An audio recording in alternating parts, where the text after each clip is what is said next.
Well, I just want to welcome Derek Thompson, world renowned Yeah. inventor, scientist, uh, wise men. Everybody seeks him. Are you taking me on a tour? Yeah. No, actually, I was just moving from the den to the office. Okay. Yeah. So no, we good to go. Inventor of the gutter tool.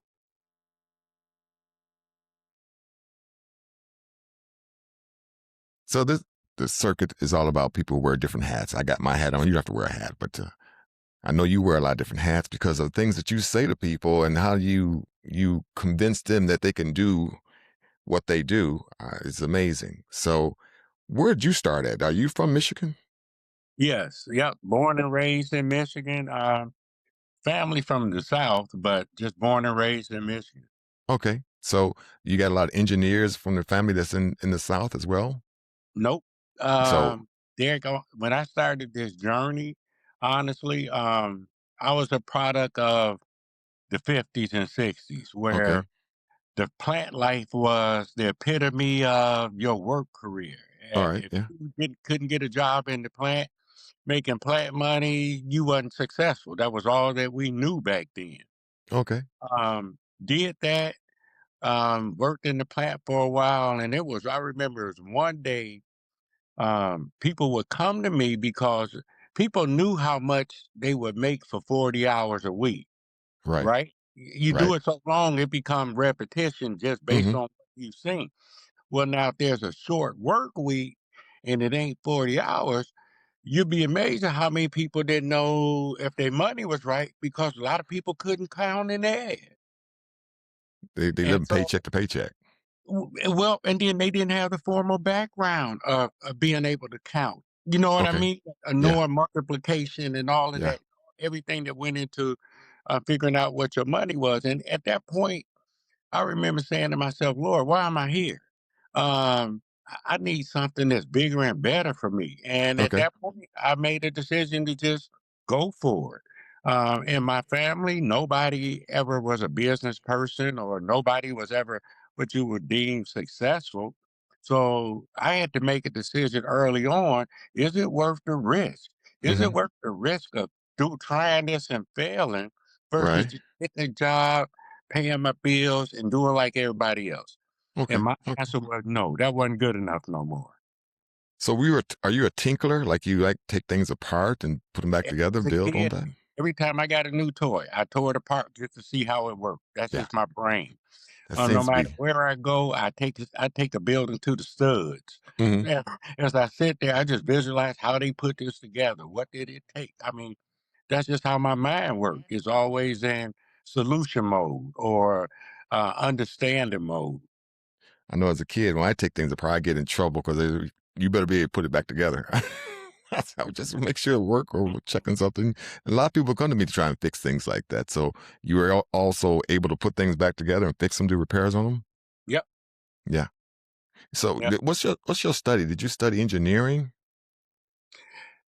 College Kind of graduate? sorta. No, I started with drafting at Henry Ford Community College, and I had a couple of engineering classes at Lawrence Tech. Uh huh. Um, and I was really into school until they broke my spirit. I Okay. remember I had it was an English class, Okay. uh, and I had to do a paper. I did a paper, and Oh, I was doing my year end paper on Malcolm X. okay. So Interesting. my wife, Maria used to be a newspaper editor, right? She's a lawyer, so Maria know how to write. Mm-hmm. So I took a couple classes down at the Detroit Library to learn how to write an essay, the whole 9 yards. And my paper was so good, he gave me a D. And he So, just told me, "You people don't talk like this." oh, And I said, "Well, if that's the case, then you prove that it's plagiarism. You prove I plagiarized it." oh, that's what he was trying to say. Okay. Yes. Yeah. So what do you And mean, people don't talk like this? yeah, you know what, Derek? I was so proud Yeah. of myself. Hmm. It cost me money. It cost me time. I would go to the library twice a week at night to Okay. take this writing class just to make sure I was on the money. And I was so proud of this paper. And when he did that, all of my other teachers except one was like, they kind of hit the roof. So right after that, I went to the co-op department to see if I could get a co-op job, right? Okay. Um, and lady in there, and I can remember her name. Her name was Nancy Subster. Uh, she was like, "Well, dear, I'm not so sure you qualify for internship." Long story short, this is the greatness and the goodness of God. See, because right after that, there was a girl in my drafting class. Her Hmm. husband was a director of engineering at Pioneer Engineering, and he was looking for a black guy, and I was his black guy. So when I came in, I thought I was doing, my standards always been high, and so I thought I was doing a mediocre job. But doing the job review, come to find out, I was blowing everybody out of the water. So they Okay. gave me a position Exceptional. that I kind of led the team. So fast forward 4 months later, after that, guess who comes to Pioneer Engineering?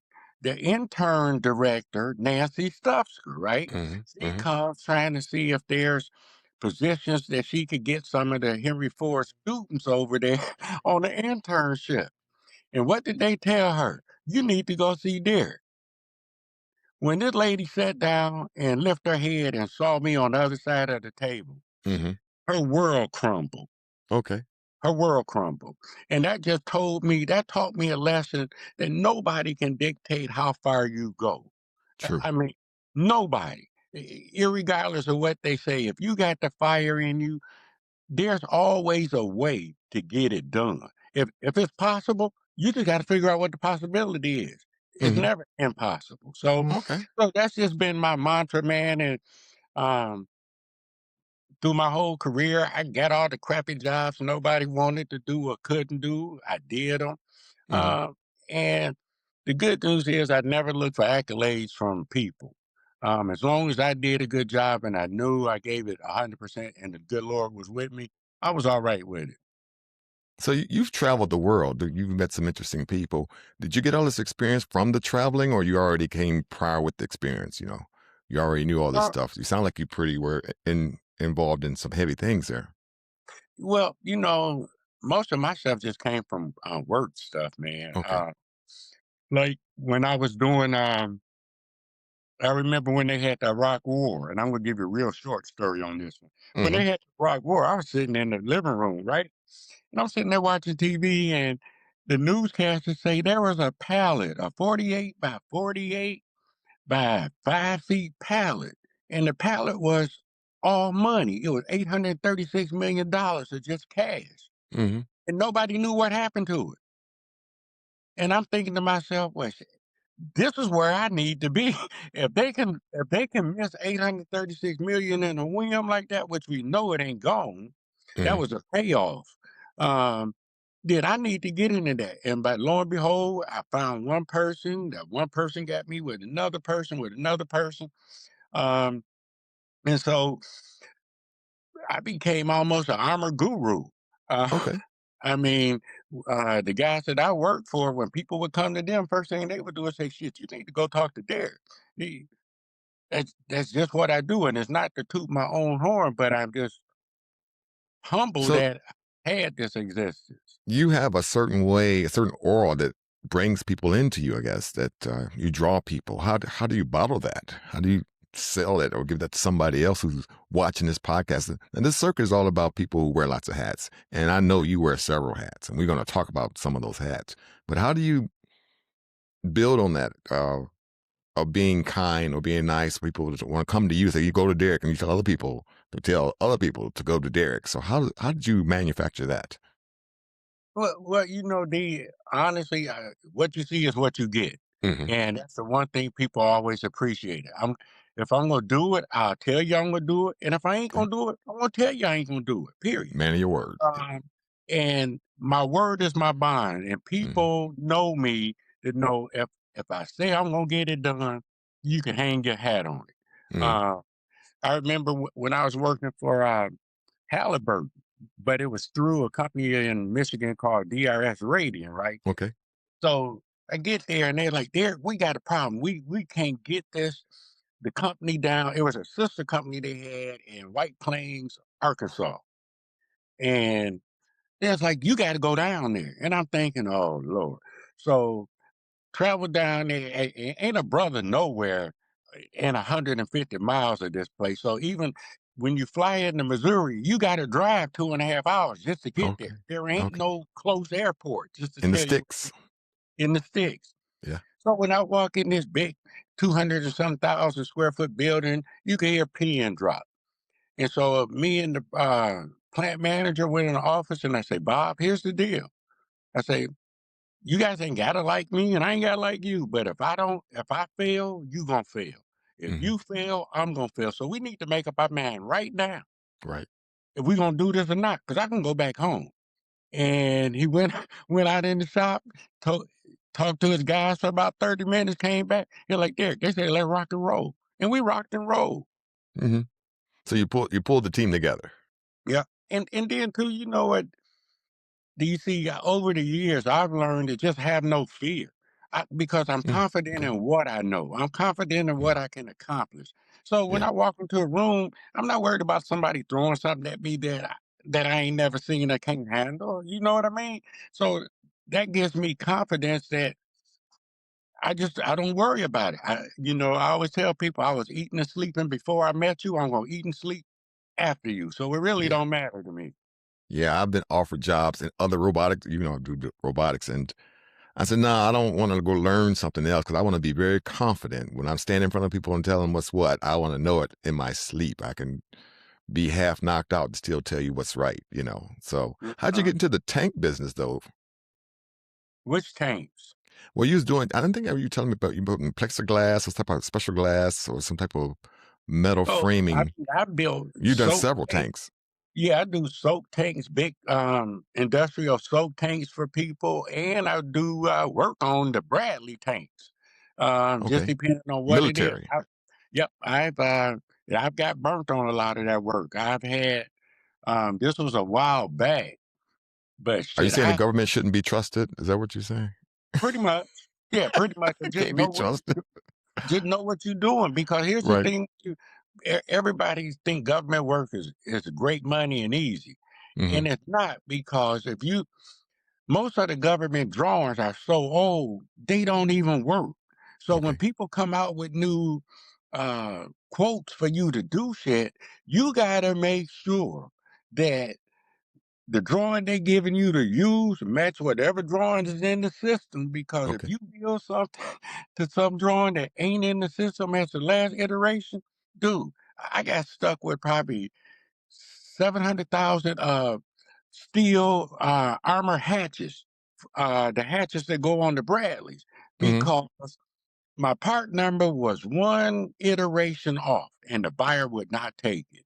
So so what I had to do was I had to think, okay, so I went back into all of the quotes and I found where they had the kits. They were buying kits for the tanks.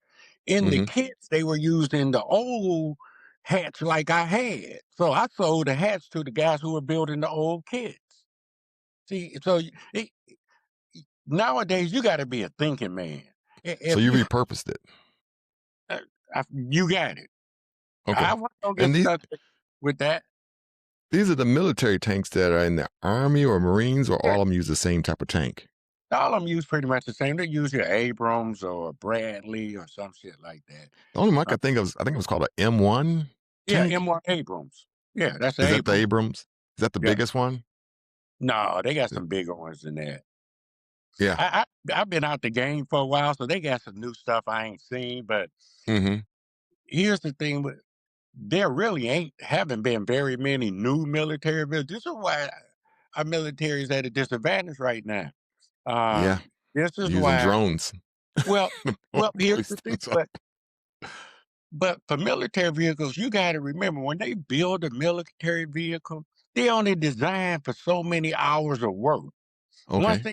to those hours, they go to the graveyard. Do you know how many graveyards of military vehicles we got just here in Michigan? There's Oh, one I in bet. California that's probably, shit, 10 miles square. Wow. And they don't try and reuse them and But re-equip what they them? what they have what they call recap and reset. Yeah. Recap and reset mean recapitalization, and reset the vehicle. So Mhm. they'll get a certain amount of them and send them to a recap reset company. Like we have one up in, well, it's still up in there, Lapeer. We got one up in Lapeer, Michigan. I used Okay. to work for those guys, did some shit for them. So it ain't a military company around here that I ain't did some business with. The problem with me, Derek, is even with automotive, as long as I stay in the background and ain't wagging my tail, everybody happy. Cause Yeah. they can take my work and sell it to other people and nobody Mhm. be the wiser. But when people find out that I'm behind all that, then the customers run away because I become too big a competitor. Because I always hung my hat on, nobody's my competitor. I'm here to support all you guys. But when I start to get the light in their mind, I'm starting to grow to become a competitor, and then they sever the relationship. So like I said, I've been there, done all that shit, man. Well, you mentioned hats, and this show is about people wearing several hats. How do you tank and business and whatever still you have to do and everything that you do on a day-to-day basis? Are you going by you set it up, or how do you just change hat as it's called for, change hats to You do what you switch got to gears, do? Or how does that work switch gears as for our necessary. listeners? Well, for one, I try to have a daily schedule, not Okay. something concrete, because you got to be flexible. So I just know, like today, the one things I knew I needed to work on was a Ford quote I got. I needed to work on a little bit of the AI stuff. So every day before I go to bed, I already know what I need to do in the morning. Oh, okay. And once I get those accomplished in the morning, I let the rest of the day take care of itself I and leave see. myself open. This is why I'm up at 4 in the morning. Because I'm Okay. up at 4 because by 8 or 9, I pretty much done hit my tick list. Okay. And now I'm waiting for the day to unfold and show me what it's bringing, what God is about to unfold for me. So when you're wearing different hats, what would you tell somebody else to position their life to be prepared to wear several different hats, whether it be accounting or tooling or doing what you with the AI? How do you tell somebody to organize their life, as you just said you did? I know you get probably what, 4 or 5 in the morning, and then you Yeah. got things lined up. So what you would tell somebody else that would help them? Well, first and foremost, I would say they got to find out what makes them tick. Okay. All right. Because if something's not that important to you, you ain't gonna devote that kind of time in getting up every morning to see it through. Okay. So they get for me, what was important to me and why I get up in the morning is because all of the people that have all of the money and the success, the guys I talk to, they're up at 4 o'clock. So if I want what they have, I need to be up doing what they do. Okay. Period. There ain't no shortcut method. There ain't no uh uh uh microwave part to this. And it took me years to cultivate those relationships with a lot of the business owners because guys will call me now at 7 o'clock and like, look here, we know you've been up since 4 o'clock. Or somebody else can hit me at 5 o'clock and just pick my brain because they didn't sleep last night and something bothering them and they wanted Okay. to see, okay, what is your opinion? So, and I do the same thing to other people. It'd be like, hey, here's my issue. You ain't got to answer now, but when you get time, get back to me. But there is no mystery to this. No, so they just kind of got to figure out, y- what is it out of life they really want. Okay. Yeah. And for me, this is a life journey. It's not a one-off or just something I do because nobody in my family ever tried to become a business owner or do anything, and no fault of their own. Hmm. It just wasn't in the cards for them. Well, I wanted something better for my children and for my grandkids, so I had to start a different thought process. Hmm. Uh, you know, I mean, Yeah. Yeah. Well, I and know it's you about work with kids too. You work with kids. So what would you tell these high school students of today? I mean, things have changed and they're just scrolling on their phones. But what would you tell to motivate them, to encourage them, something that would They're watching you, and it's you can say something right now to them. What would you say? That's a hard one, D, Yeah. because I believe all everything good starts at home. Okay. Okay. Uh, until you know what a person's family's background look like or whatever, you can't just give them generic information because they'll see right through it. Okay. You know what I mean? Yeah, I So do. that old pat on the back, you can do something, all that rah rah, that's fine, but it ain't got no benefit, ain't no meat on the bone. Ain't no meat on the bones. I'm gonna sit down and ask the person, who are you? Hmm. What makes you tick? What's your pain? Okay. Yeah. What makes you unhappy? Even if you a happy person, at sometimes what makes you unhappy? You got to know. And here's why I say that, because when I had my weld shop, and I had 13 welders, and Okay. every last one of them was a felon, but one. Let me take Okay. that back. 12 out of 13 was felons. They all been in prison. And Yeah, I because used somebody to might hear say it wasn't me. Um, but what I realized was, I'm asking these guys to do professional things and to be courteous to each other and all that. Mm, Nobody ever taught them that. Their whole life has been me versus them, or uh, and cutthroat. maybe strongest man to survive.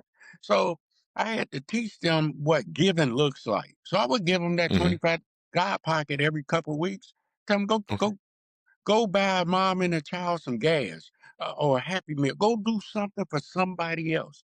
And 80% of them came back and was like, dude, ain't nobody ever did that for us. I mean, and I still talk to some of them now, but we got to go back and break the old ism stuff, man. You can't throw whipped cream on doo doo. Uh, it ain't a Sunday. It ain't a Sunday just because you throw whipped cream on it and a Yeah, I know tip. some people do that. They pay for people in line in a fast food chain. They're paid for somebody else's meal behind them. That's a kind gesture out there.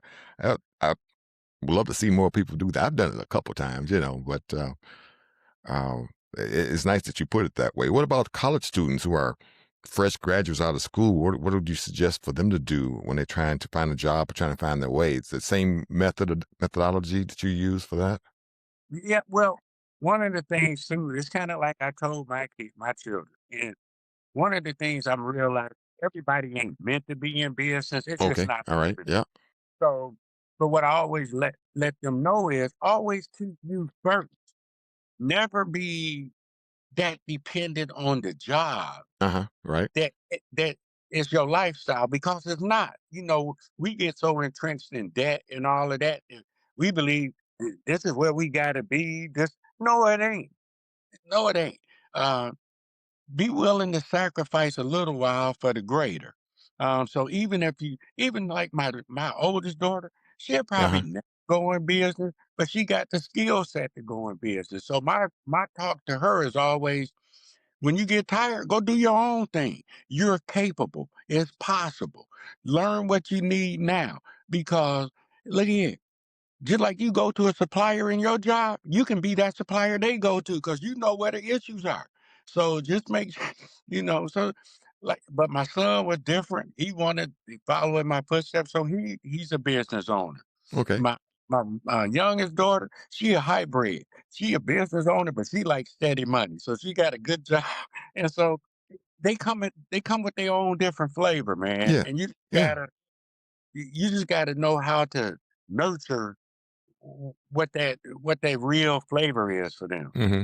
So each individual will get their own separate package of advice You of what got to it. do, how to Yep, handle things. Okay, I yep. see how that works. And then so we talked about the high school student and the college graduate. What about the person who didn't go to school or doesn't have education, but they like to invent things, which we're going to go get into that topic of inventing things, but they like to make things and try to bring it to market. What are your thoughts for them? Well, the first thing is, if they didn't go to school, they need to go figure out and learn what they don't know.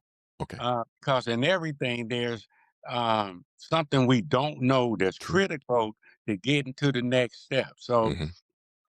like for me, being in business, I've been a manufacturer.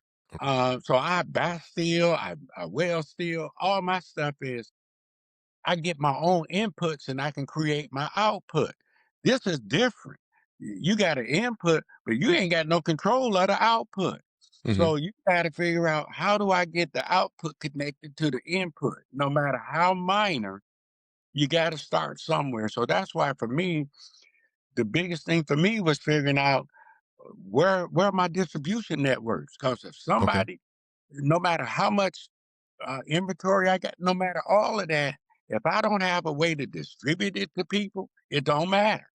It Okay. really don't matter. So for me, and this is what me and Q talked about all day Saturday, while we were judging that Henry Ford was, because I got Q looking for some venture capitalists for me. Because it's like, dude, the work is done. We got proof of sale. We have Hmm. distribution channels. We're not in debt. We own our own tools. We need some VC money for marketing. And so Okay. we just talked through what that looked like in the whole 9 yards. And I'm like, I did the legwork. I took every roadblock that was thrown at me in the beginning, I got rid of it. Hmm. Yeah, I just talked to Q, and we had a great conversation. Oh, Q is something else, man. There's a He lot is. He's to Q. something else. He's good at what he does. Yeah, there's a So lot to Q, and Q got I long reach, man. yeah, he does. We had great conversation, man. That is definitely a podcast worth watching. So I can't wait to release that. In your reach, in your places that you've been, where have you been that you've really enjoyed the most, where you got um, more good feedback about marketing and your products and how business work, good business sense? Is it better in the South? Is it better in the North? Better in New York? Better in California? Maybe Central America? It's all It the same everywhere you go. Yeah, with e-commerce, it's the same now. Okay. Let's just say the territory has gotten a lot smaller with the click of a button, period. You can be anywhere, everywhere. So you just got to make sure where you are is who you want people to see. Hmm. You know what I mean? So in the beginning and even up to now, I've been very leery on how much exposure I really put out there right now. Okay. Um, because it's a good thing, and then for me, it could be a bad thing because my ultimate goal is to sell this company. My ultimate goal ain't to keep selling gutter tools myself and all that. Somebody else got the bandwidth for all that. Somebody else Hmm. got a portfolio that this is going to bring value to them. What I need to do, I'm building a business case to sell it. Period. I, I'm The- I'm glad you brought that because that's going to be my next question about your gutter tool and how you came about inventing the gutter tool. You're going to start from the beginning on that because I know it's an interesting story because you told me a couple times about what happened. So let's hear your story so someone else can hear it. okay. This was back. Oh man, shoot, 18 years ago. Back when I had my first shop. Anyway, I would always pay somebody to clean the gutters because I don't do ladders. And that's one of the reasons I created because I don't like ladders. Okay. But the older I've gotten, my younger days, I had no problem running up on a roof. And the older I get, it just ain't as appealing anymore. Right. So, so long story short, I had some prayer time, and I was asking the Lord. I said, "Well, you said that you would give me a witty invention Uh and huh. prosper me." And they later started raining, couldn't get out the front door because I got a lot of trees at my house and the Okay. gutter's full. And I'm like, I just paid $200 for this. And I was mad. I'm like, Lord, to give me an invention. Dude, I went right in the garage, grabbed the paint roller, bent this thing, and started using it like an Okay. hour later. And I'm like, it cannot be this simple. And I've let it go. And I talked about it for a little while. And I've had enough bad business ventures over the years that I was like, I'm not starting something else to just throw my money away. And I sat on it. I forgot about it. And like I say, Maria a couple years ago went to Arizona to see one of her friends. Long story short, one of her friends' husband um, is on patents with his company patents. Uh huh. And so we talked about it, and he had a friend that did patents, and just let's just say everything fell into place. So God really put this in the market. It wasn't me. Right. Right. So once you got that product out there, you just when did you decide that you're gonna mass produce it? When I saw it was a market for it, and Mhm. this is what I was telling you. This is why, um, for one, I was blessed that one of my old sales guys for my metal fab company Mhm. knew somebody at Myers, because Okay. that's what he does. He knew one of the buyers at Myers. So I worked with her. She liked it. So that was my first litmus test of Okay. somebody in that arena. She sent it to her people. They liked it. Yada yada yada. So that was the first thing to get me moving. Mhm. And I was like, okay, let's see if this dog really can hunt. So Okay. that's when I joined. Uh, I was talking to Lowe's because I had got Bill Bowe's phone number. So anyway, Bill Bowe sent me to his buyers. His buyers told me to go through Range Me and sign up for Into the Blue. That's Okay. how I got on Range Me because I All right. couldn't have gotten Into the Blue other than through Range Me. Okay. And so got into the Blue, but then Range Me start calling me and sending me all these emails because I put it when I initially do things, I'll put in a crappy set of who I am just to see What they if gonna do anybody with it? paying attention. You know Yeah. what I mean? Yeah. I ain't gonna put all my good shit out there just Right. to be out Right. there in space. So anyway, the range me people are just calling me. They're like, Derek, we got buyers calling us that never call us saying, who is this guy? Because you ain't got no information on your Okay. profile. Okay. Please go fill out your profile. And so at that point, I was like, okay, that was another one to tell me, okay, there's a little something to this. You know Right. what I They're mean? watching. They're watching, and the one thing I know about products is if it don't go today, it'll go tomorrow. If it ain't go Mhm. tomorrow, it'll go to sooner or later. It's gonna go. So that was what got me really heated up to say, okay, there is some interest in it. I mean, because nobody knew me, and it was all hodgepodge stuff, and that was the first iteration of the gutter tube. Okay. So what's been some down, things that you were able to climb out the hole on that with your gutter tool that you've had that our Well, listeners like can learn when I from? Into the Blue, this is one of the things too that I would recommend people. Whenever you go meet a buyer or somebody in that corporation, Uh-huh. get every name and phone number and email you can. Don't just worry about the guy who buying your stuff because he's probably going to be the last one to help you anyway. Okay. Get everybody's name because for Lowe's, I mean, I really had to beat the guy up to keep going through with it. And we were right in the middle of getting the deal signed. And Mhm. all of a sudden, I don't hear from him. I don't hear from him for a couple weeks, 3 weeks, 4 weeks. So I send him an email, and the email come back that he gone.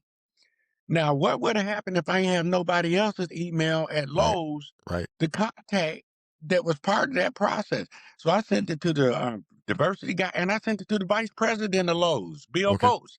I'm like, look, don't mean to bother you guys, but I'm halfway in this process, and now I find out Thomas is gone. Please help me Right. understand what is my next step. What's That's going on? when Bill Bose sent the email, and 3 days later, I was in Lowe's. Okay. The team jumped in, the team came. When I met with them, there's like, there. So how far did you get? So I was like, here, I'm gonna send you the email. I'm gonna send you the paperwork I did. They were like, well, damn, you were pretty much right there, and he didn't get you over the finish line. They're like, Mhm. we're gonna take you over the finish line. So that would have fell on deaf ears, and I panicked in the beginning till I remembered I got somebody else's email. And Okay. so my thing is when people go meet with people, get everybody, even get the doorman email Yeah. or phone number going out the door, because you Yeah. never know who's gonna be the one that don't really reel you back in. Right. Doorman might make it to be president. We never know. Look, what doorman, he may have the ear of the president. Yeah. Yeah. Know what That I too. mean? That too. So, what's been the funniest thing that you happen when you do business and wear several hats? The slap your knee type of thing that you. Um, the thing is nowadays you just have to be so patient, man. You just have to be patient and just steady. Um, you Nothing know, made you laugh out loud. A No, nothing situation you wrong. were in that you like, oh my God, that's just too funny. I left this. I left my glasses on my head in the Well, last neighbor at a no, board no, that meeting. whole Where my that whole glasses at? Lowe's no, that whole Lowe's thing made me laugh because Okay. I was like, "You idiot. This is just a good thing. This is a good thing you kept steady with this." And I was like, "Thank God for Bill Bowles' email." So I just laughed to say, me memory the brain. Hmm. Get everybody name and phone number in the room because I have a bad habit when I'm in a meeting or something like that. If you ain't got nothing to do with what I won't talk to you. That Okay. changed now. I talk to every I get the caterer's card, I get everybody card because Okay. you just never know now where that gonna take you. Right. Right. Well, how about the most amazing thing that just blew your mind? Like I didn't see that coming. I'm just wow. What's the wow factor that's happened in your It ain't business? happened And yet. I- it It's hasn't. it's on it's on its way. Seemed like everything you told me seemed like it'd be a wow factor to me. Though. It's on its way. Let's just say I've been feeling in my spirit that Uh this huh. thing is about to just blow up. I'm not sure how, but I could just tell it's gonna blow up pretty good because here's the one thing that I do know in business. There's 100 or 1,000 companies out there looking for some new product to bring under their umbrella so they can keep making money because they got a big beast to feed. Okay. Okay. I ain't got a big beast to feed. And this is Okay. why I don't want to add nothing else to it right now because I've been there, done that. Once you start that ball rolling down the hill, baby, you got to feed that beast. Yeah. Yeah. Well, Now I can go lay ahead. dormant and it don't bother me. You know what Hmm. I mean? I'm not pressurized to do anything. Okay. So you mentioned pressurized, but in that same vein, when somebody who comes to you and says, "Derek, we want to build a time machine. Or I want to build a time machine," and as far fetched as that may be, do you dismiss them or do you accept them, or what kind of money you're working with, or let's see how we can make this time machine, or did you choose the right guy? I'm not the guy to help you build this. We need to go talk to somebody else. Something that's way out there. How would you handle a situation like that? Well, first I would find out, how long they done been messing with this thing, Okay. what they have invested in it. Because if you ain't got nothing invested in it, don't expect me to invest in a lot of Okay. time in it right All now. right. I like See, that. and I'm sorry about it, but that's how I am now, there. Yeah, Hmm. if people don't love their ideal and all that good enough to put time in, don't come to me to be your time guy. I'm not. That ain't what I do anymore. Okay. So, I would just say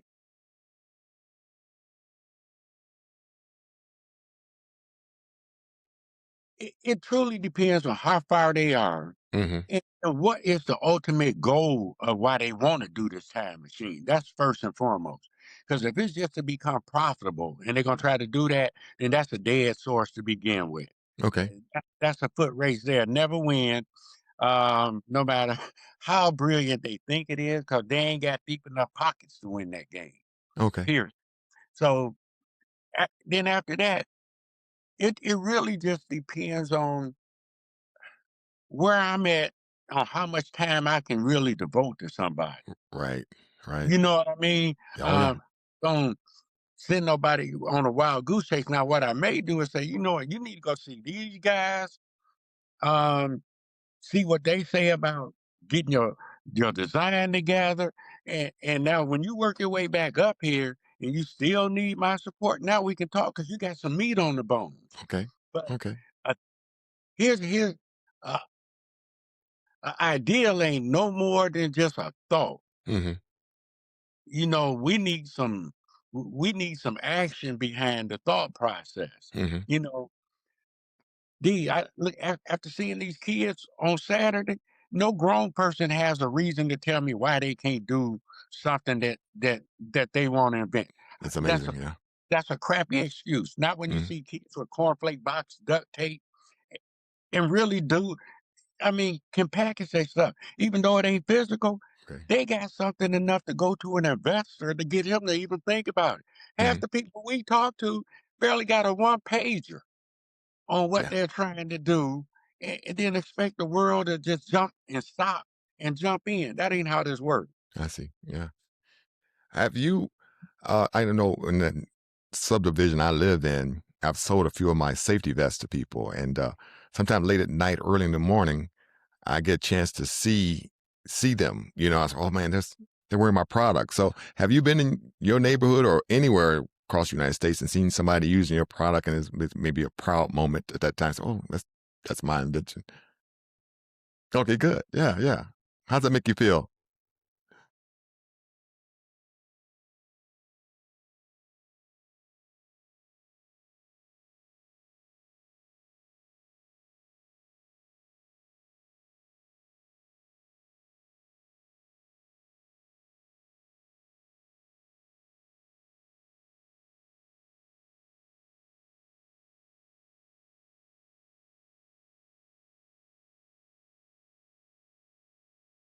Hmm.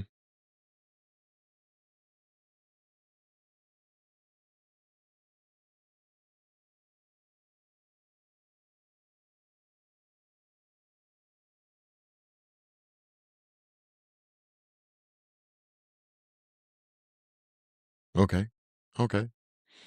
I've asked this question to a couple of people. I've seen some things that kind of, I don't know, got me tickled, I guess, or made me laugh.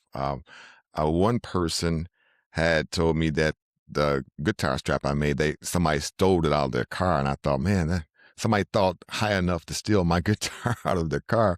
And then another person had tattooed my guitar product on their arm, which and sent me a picture, and I just blew my mind. If you seen anything that just blew your mind about your product or things that you've done, like with, for example, you did something with the tank. Maybe you saw it on CNN News going across. I did that tank.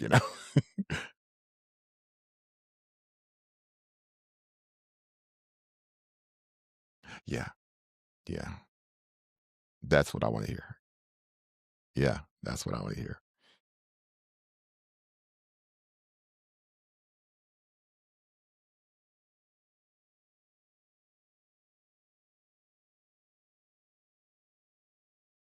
Hmm.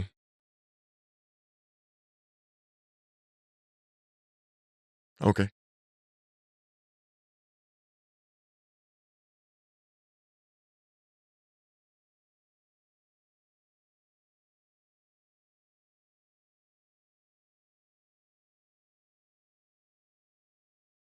Hmm. Okay.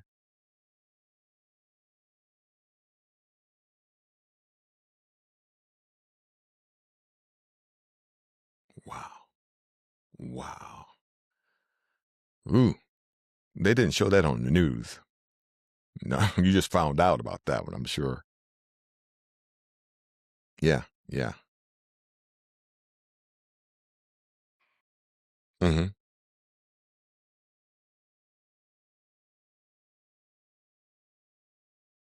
Okay.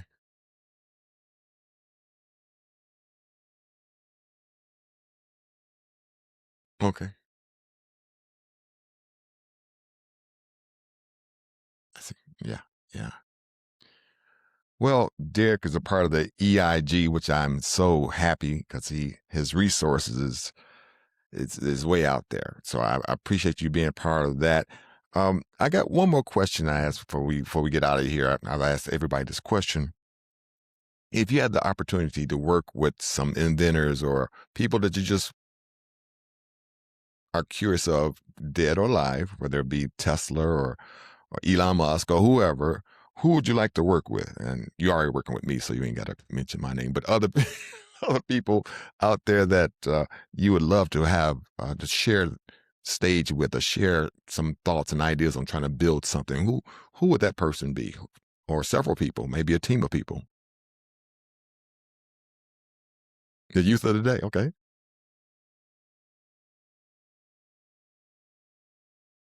Uh-huh.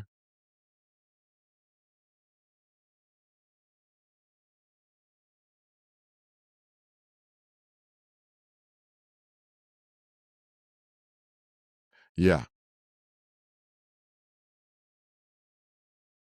Hmm.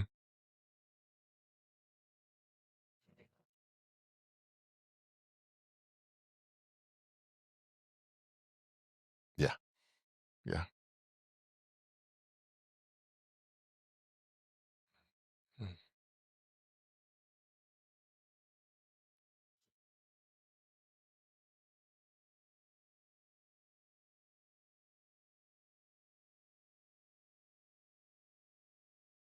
So you're gonna make me have to ask you another question before I let you go, because Q had said analog too and touched base on that. So I say for our listeners who don't know the difference between analog and digital, and I ask Q to give his spin on it, on explaining to our listening audience the difference between analog and digital. So let me hear your spot on it, your analog versus digital.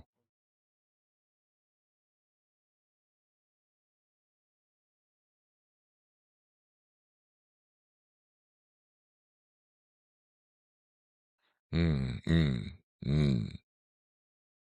Smooth transition, like a watch, that watch that just keeps moving. The second arm keeps moving. Um, Everybody wants the watch, very expensive. I'm sure you got 3 of them.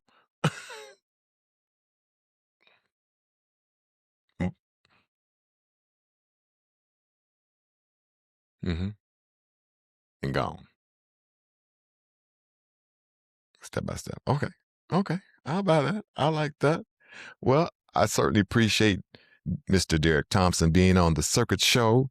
Uh, Took me a little while to get you on this show, but I appreciate you decided you come on the show and be a part of this. Got a lot of good things that people are going to listen to, and I'm just overwhelmed with the information you gave me. I appreciate that so much. So we got Mr. Derek Thompson. Anything you got to ask me? I don't think you have to ask me anything, no questions, but thank you so much, Derek. All right. We'll talk to you later. All right. Bye bye. That was Derek Thompson.